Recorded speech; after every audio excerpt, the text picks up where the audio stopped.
Hello నమస్కారం అండి. Welcome to my Vijaya Telugu channel.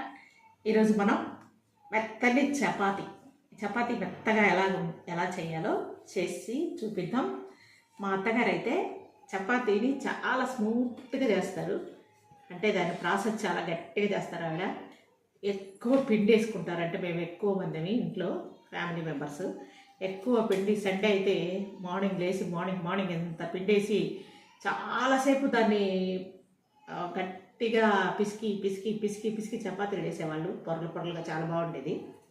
సరే, అంత లాంగ్ ప్రాసెస్ అయితే నేను చేయలేను. అంటే మనము ఓపిక తక్కువ కదా ఈ తరం వారికి. అందువల్ల నేను అంతే మెత్తగా వేరే ప్రాసెస్లో నేను చేసి చూపిస్తాను. చూడండి, చపాతీ చాలా మెత్తగా ఉంటుంది. చాలామందికి తెలియదు. ఒకసారి మా ఇంటికి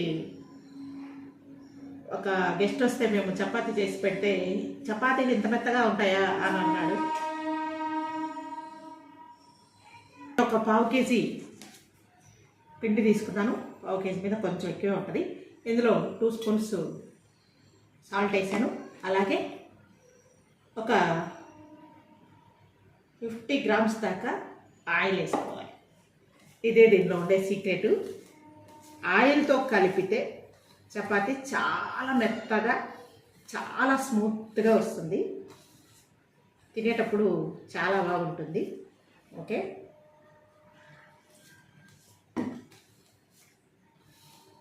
మా పిల్లలు అయితే చికెన్ చేసినప్పుడు చపాతీ ఖచ్చితంగా చేయించుకొని తింటారు.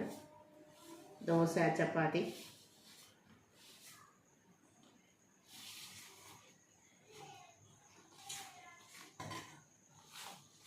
మరి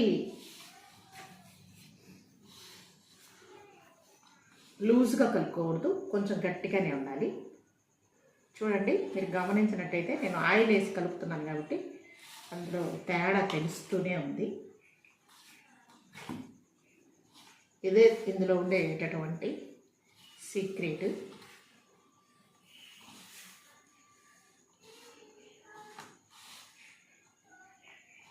మనం కాల్చుకునేటప్పుడు ఆయిల్ తగ్గించుకొని కాల్చుకోవచ్చు. నాన్ స్టిక్ అయితే అసలు ఆయిలే అవసరం లేదు. వెంటనే తినేసేయాలైతే. లేదు, చల్లారితే ఏదైనా గట్టిపడిపోతుంది కదా. అలాగని చల్లారినాక దీన్ని మీరు చెప్పింది రాంగ్ అంటే ఎట్లా కుదరదు. కాబట్టి వేడిగా ఉన్నప్పుడే తినేసేయాలి. కాలుస్తూ ఉండడం, తినేస్తూ ఉండడం చేయాలి. మా అత్తగారు అయితే పాపం చాలా చపాతీలు చేసేవాళ్ళు. జనాలు ఎక్కువ కాబట్టి ఓపిక ఉండాలి కదా. పిల్లలకి చేసి పెట్టాలంటే కూడా ఇంట్రెస్ట్ ఉండాలి. పాపం ఆవిడ బాగానే చేసి పెట్టేవాళ్ళు వాళ్ళ పిల్లలకి.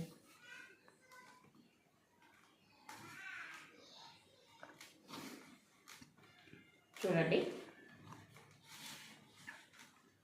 మెత్తగా పిండి వచ్చేసింది. చూడండి,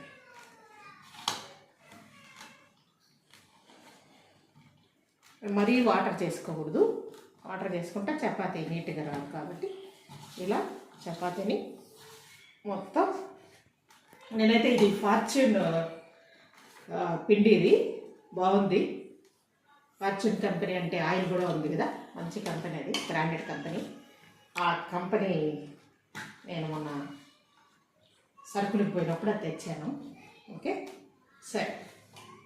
ఇలా చపాతీ నేనైతే కొంచెం సన్నగానే చేస్తాను. ఎందుకంటే సన్నగా చేస్తేనే, అంటే పలుచగా చేస్తేనే బాగా కాలుతుంది. అందువల్ల నేను పలుచగానే చేస్తాను. మా అత్తగారు అయితే పెద్ద పెద్ద ముద్దలు తీసుకుంటారు. దాన్ని ఆయిల్ వేసి చాలాసార్లు మడతబట్టి కాలుస్తారు. బాగుండేది కూడా. అది కూడా, ఆ టేస్ట్ కూడా బాగుంటుంది. అదొక టేస్ట్. ఓకే, నాకైతే అంత పేషెన్స్ లేదు. కాబట్టి నేను నా పిల్లలకు నచ్చే విధంగా నేను సింపుల్ ప్రాసెస్లో నేను చేస్తున్నాను అనమాట. ఇది కూడా బాగుంటుంది. కావాలంటే మీరు కూడా తయారు చేసుకొని తిని చూడొచ్చు. ఇది నేను మా నెల్లూరులో రొట్టెల పండుగ చేస్తారు కదా, అక్కడ ఉన్నా నేను. ఇది చాలా బాగుంటుంది చపాతీ చేయడానికి. ఓకే. ఇప్పుడు లైట్గా ఆయిల్ ఇలా రాసుకొని ఆ తర్వాత పొడి పిండి వేయాల్సిన అవసరం లేదు. ఇలా చపాతీని మనము ఇలా కలుపుకుంటే మనం పొడి పిండి వేయాల్సిన అవసరం లేదు, ఎందుకంటే పైన మనం ఆయిల్ రాసుకుంటాం కాబట్టి పిండి వేయాల్సిన అవసరం లేదు. కొంచెం ఆయిల్ తీసుకోవచ్చు, మీకు గట్టిగా అంటుకుంటుంది అనుకున్నప్పుడు కొంచెం ఆయిల్ తీసుకోవచ్చు. ఓకే. మా పిల్లలు నన్ను చాలా కామెంట్ చేస్తుంటారు, నాకు చపాతీ రౌండ్గా రాదంట. ఓకే, ఇలా మడతేస్తారు మా అత్తగారు.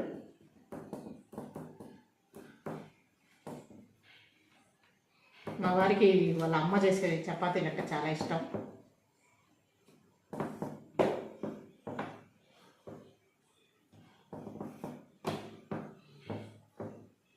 ఇలా ఇలా రుద్దుతారనమాట.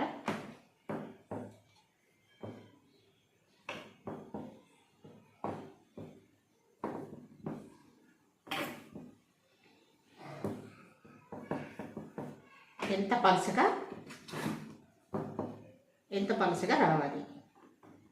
ఇంత పలుచగా వస్తేనే మనకి చపాతీ బాగా అన్ని అంచులు అంతా కాలుతుంది, బాగుంటుంది టేస్ట్ కూడా. ఓకే, ఇలా దీన్ని మనం ఒక సైడ్ ఉంచుకుందాం. అలాగే ఒక 3 చపాతీస్ చేసేసుకొని కాల్ చేద్దాం.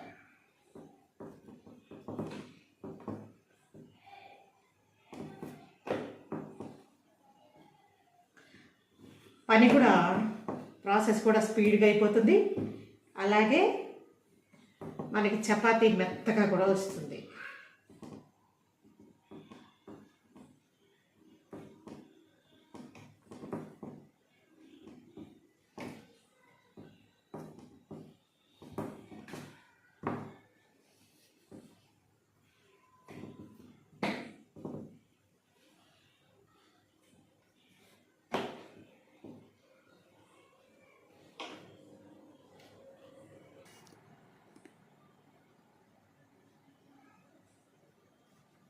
Second one chapati, third one చేస్తాను. నా చిన్న కూతురికి చాలా ఇష్టం చపాతీలు, ఒక 3 అన్నా మినిమం తింటుంది. పెద్ద అత్తగారి ఇంట్లో ఉంది. మా వారు కూడా చపాతీలు బాగా తింటారు, ఆ చికెన్ అయితే బాగా తింటారు దీంట్లో. పిల్లలు చిన్నపిల్లలప్పుడు ఎక్కువ చపాతీలే చేసేదాన్ని నేను కూడా వర్కింగ్ ఉమెనే కదా, కాబట్టి పిల్లలకి త్వరగా అయిపోతుందని నేను ఎక్కువ చపాతీ చేసి పెట్టేదాన్ని. అలాగా చపాతీ ఎక్కువ చేసినందువల్ల వాళ్ళు చపాతీని ఎక్కువ ఇష్టపడి ఎక్కువ తినడం అలవాటు చేసుకున్నారు. చపాతీ అంటే బాగా ఇష్టంగా తింటారు ఇప్పటికి కూడా. ఈ మామూలుగా వట్టి గోధుమల పిండితోనే కాకుండా మల్టీగ్రెయిన్ వాడితే కూడా ఇంకా మంచిది ఆరోగ్యానికి, జుట్టు అది కూడా బాగుంటుంది. అన్ని మిల్లెట్స్ అన్నీ వేసుకొని కూడా చేసుకుంటే బాగుంటుంది. మా తెలిసిన ఆయన ఒక ఆయన ఉండేవాడు, ఇందులో జీడిపప్పు బాదం పప్పు కూడా వేసుకొని ఆ పిండిలో ఆడించుకొని చపాతీలాగా చేసుకొని తినేవాడు ఆయన. ఓకే, 3 చపాతీలు మా చిన్న పాప కోసం కలిసేద్దాం. 10 ఎలా ఉంటుందో చూపిస్తాను. ఐరన్ పాన్ వాడతాను. ఐరన్ పాన్ అలా పెట్టేసుకొని చూడండి, ఇలా ఐరన్ పాన్ పెట్టాను. అది కొంచెం వేడయ్యాక కొద్దిగా ఆయిల్ ఇలా రాసుకోవాలి. నాన్ స్టిక్ అయితే ఆయిల్ వేయకపోయినా పర్వాలేదు, కానీ ఐరన్ అయితే ఖచ్చితంగా ఆయిల్ వేయాలి. చపాతీ మా పాపకే కాబట్టి ఆయిల్ కొంచెమైనా పర్వాలేదని నేను ఆయిల్ వేస్తున్నా. చూడండి, ఇలా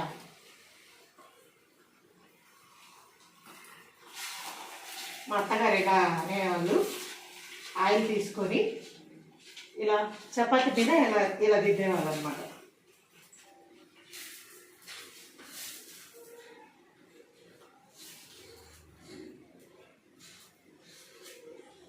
బాగా మడత వేసి కలిస్తే రుద్దుంటారు కదా, కాబట్టి బాగా పొంగేది ఆవిడ చేస్తే, అత్తగారు చేస్తే.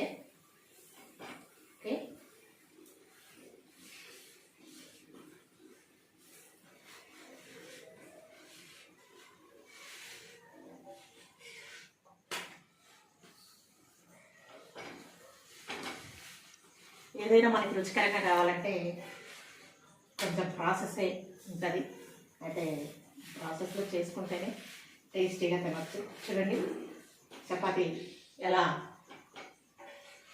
ఎంత బాగా ఉందో చూడండి. దగ్గరండి చపాతీ చూడండి ఎంత బాగా కాలిందో. హోటల్లోలాగా ఇలా వస్తుందన్నమాట. కొంతమంది అంటుంటారు నాకు చపాతీ అసలు సరిగ్గా రాదు, సరిగ్గా కాలదు, అన్ని వైపులా పచ్చి పచ్చిగానే ఉంటుంది అంటారు. కానీ ఇలా చేసుకుంటే అన్ని వైపులా కాలి టేస్ట్ సూపర్గా ఉంటుంది. ఓకే, ఇప్పుడు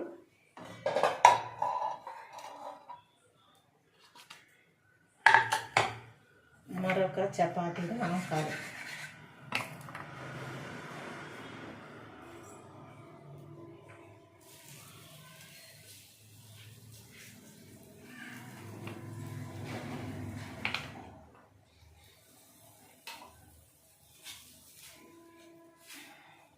ఇక్కడే ఉండాలి మనము కాల్చేటప్పుడు, ఎందుకంటే మాడిపోద్ది. దాన్ని వేసి ఐరన్ పాన్ కదా, ఐరన్ పాను ముందు ఒకసారి వేడెక్కితే చాలు చక్క చక్క చక్క అయిపోద్ది. కాబట్టి మనం వేసేసి అది కాలుతుంటుంది అన్నట్టు ఎక్కడికి వెళ్ళకూడదు, ఇక్కడే ఉండాలి.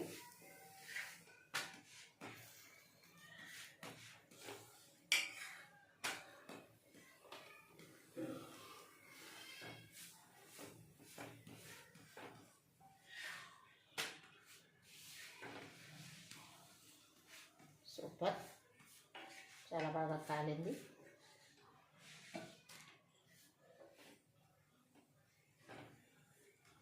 ఇలా ఓకే, రెండవ చపాతీ. ఇంకొక చపాతీ ఉంది, కాల్చేసి పాపకు పెట్టేస్తాను.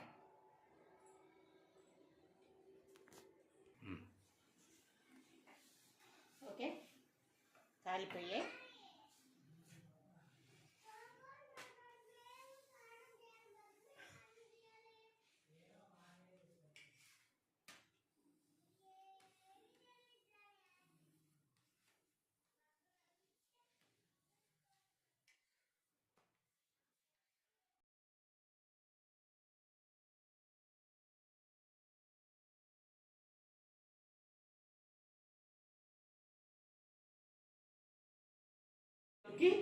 నేను ఆకుకూర పప్పు చేశాను చూడండి.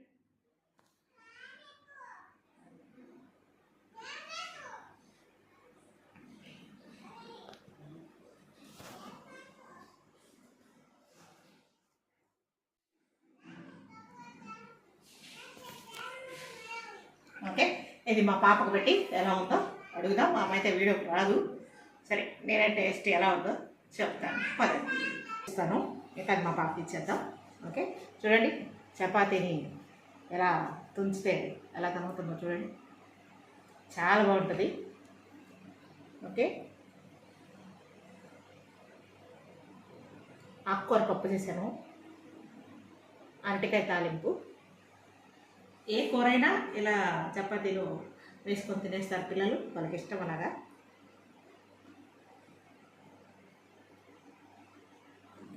చాలా బాగుంది. చికెన్లో అయితే ఇంకా బాగుంటుంది. మీరు కూడా చేసుకుంది ఇలాగే తినండి. ఎలా ఉందో నాకు చెప్పండి, కామెంట్ చేయండి. విజయ తెలుగు ఛానల్ని షేర్ చేయండి, లైక్ చేయండి, సబ్స్క్రైబ్ చేయండి. నమస్కారం.